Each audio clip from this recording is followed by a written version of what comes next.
மன்னா வனாந்தரத்தின் உணவு. ஆவிக்கு புரிஞ்சவர்கள் ஆசீர்வதிக்கப்படுவார்கள். வனாந்தரத்தின் உணவு அது அப்பப்போ கிடைக்கும், அப்பப்போ போயிடும். ஆமென், அல்லேலூயா. தேவையானப்போ தான் அந்த மன்னா, அதுக்கப்புறம் கிடைக்காது. எப்போ மன்னா வரும் எதிர்பார்ப்பாங்க.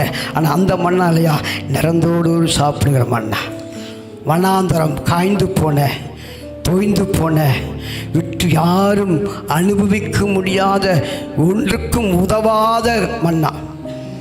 வனாந்தரத்தை சாப்பிட்ட மாதிரி எப்பயும் நினச்சோம், ஆண்டவரே அதுக்கப்புறம் மன்னா நிற்காது. திருப்ப எப்போ தெரியும் அப்போ தான் மன்னா. அதில் தினந்தோறும் நீ சாப்பிட வேண்டிய மன்னா ஒன்று இருக்குது. அது உன்னை ஆவிக்குரிய ஜீவியத்தில் வளர்த்துக்கிற மன்னாயா. இந்த மன்னா உனக்கு கொடுக்க மாட்டேன். நீ ஆவியில் புஷ்டியிலே ஆவியில் வளர வேண்டும், ஆவியில் சந்தோஷப்பட வேண்டும். அந்த மன்னாவை ஒழித்தார். ஆமென்.